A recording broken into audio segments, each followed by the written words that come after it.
Hello, this is Ian, and in this short video, I would like to show off one of the latest features that we've released in Prepped. This is the Congress application, and I'm going to introduce you to arguments, a really exciting new feature that allows you to organize your research with much more detail and nuance.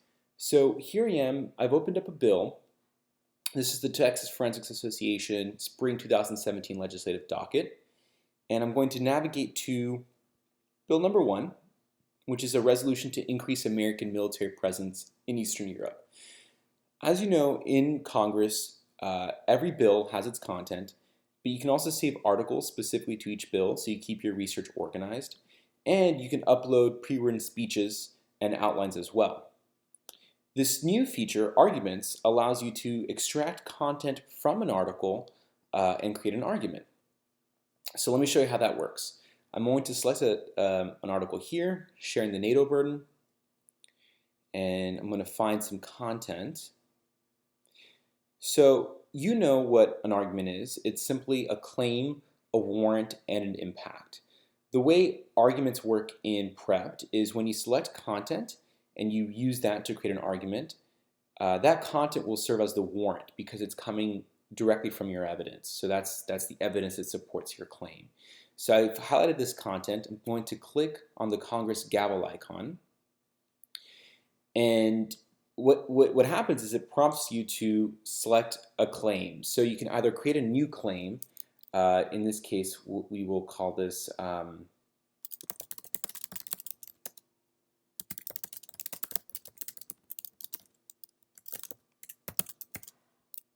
right, so this would be the claim.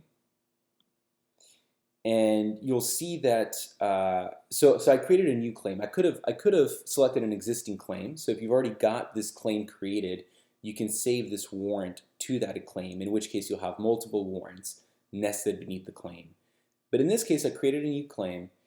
Here's the warrant, which is of course coming directly from the source. So this is New York Times, February 16th. And then you would just type in an impact. So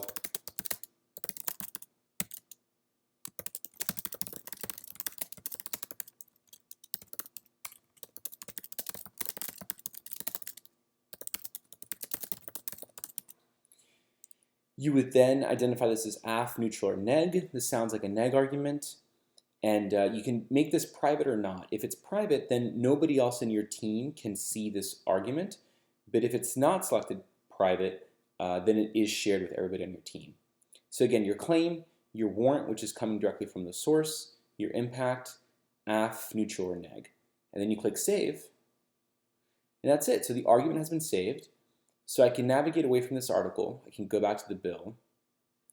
And I can hit the arguments page. And here I am. This is the argument that we just created. Again, your claim, what it is that you are arguing, your warrant, the evidence that supports that claim, and your impact, what happens if your claim is true, or what are the consequences or the effects of your claim being true. You'll have all your arguments listed out here. You can filter them by, if they're affirmative, neutral, or negative. And you can also organize them by most recent, by oldest, alphabetically, etc. At any rate, when you are preparing a speech, you can quite easily insert, so I'm going to edit this existing speech, and then I'm going to insert an argument. And so just like that, you've got your little argument card here. You can save it.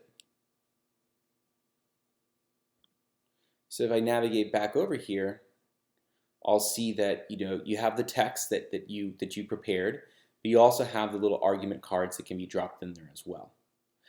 So that's more or less the feature. One other thing to point out is that I'm accessing this through Congress. So I opened up an article that was already saved to the specific bill. If you try to create an argument off of an article that is not already in Congress, then it's first going to ask you to save it to Congress. And then when you create an argument, the arguments will go wherever that article is. So if there are multiple bills to which you have saved that article, the arguments will appear there as well. So the arguments are tied to their evidence, which is the article itself. So just kind of wanted to clarify the behavior there. But that's more or less it. We hope that you'll find this feature useful. We think that definitely, as you read and research, being able to extract arguments directly from your reading will be pretty cool. And that should make you much more productive when it comes to creating speeches or outlines. And then also when you're in a round, maybe you don't even have a speech or an outline, but there's an opportunity to speak in the affirmative or the negative. You can just filter out the arguments, and you've got several arguments that are properly sourced that you can just, copy by hand or jot out and then go ahead and deliver an awesome speech. So we definitely expect that if you take advantage of this feature, it'll make you a more effective congressional debater. And yeah, if you have any questions or thoughts, please email us at hello@prep.in. Thank you.